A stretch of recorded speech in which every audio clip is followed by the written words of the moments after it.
Well, everyone, it's time for us to go and take a look at the FitBit Charge 6 and see if this particular Fitbit is still worth buying in 2025. Now, the number one thing I can probably tell you is that the FitBit Charge 6 is a very interesting and unique type of device. These types of devices, like these Fitbits, they come around and, for a lot of people, they're still worth buying. They still have a lot of capability. But when I look at the price, there are some other better alternatives, whether you have an iPhone or an Android device. The best thing about Fitbits is that they work on both. They work on both an iPhone and an Android. And in this case, there's better alternatives for each one. Starting off with the outside of these Fitbits, I look at them and, with the Charge 6, I would say its unique design feature is the fact that it's a very small fitness tracker. If you're somebody who doesn't really care about technology, but you want really quick access to time, your heart rate, and maybe the steps that you take every single day, a Fitbit is actually very, very,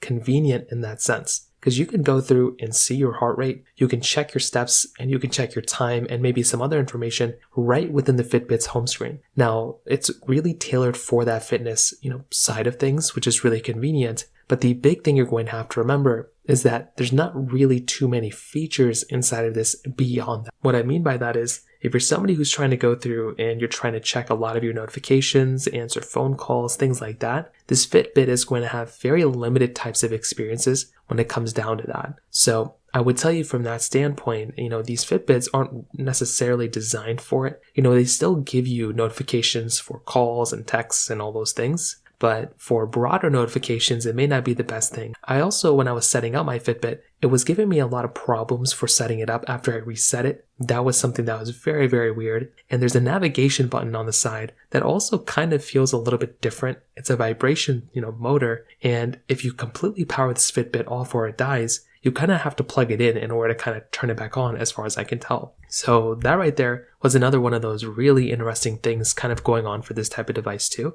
But when it comes down to the fitness aspect, I do like this Fitbit because it is very small, it's very convenient, and it lasts for up to like 7 days on a single battery charge. That is something that is very nice to have. In my opinion, that is probably one of the biggest aspects of being able to go through and buy one of these types of Fitbits, because you're able to go through, buy this thing, and it's not really going to be like this, you don't have to charge it every single day. It's going to be a very convenient type of device, especially for somebody who absolutely hates, plugging in and, using your watch all the time. This is going to be a really nice, convenient type of device from that standpoint. So that is something that's actually really convenient from that side as well. Now, another big thing to keep in mind here too is the competitors. For $120, I guess this thing's a decent option. But here's the thing. If you're going to go through and, if you have other options, it doesn't really make a lot of sense to buy something like a Fitbit when there are way better alternatives. An Apple Watch or a Google Pixel Watch or a Samsung Galaxy Watch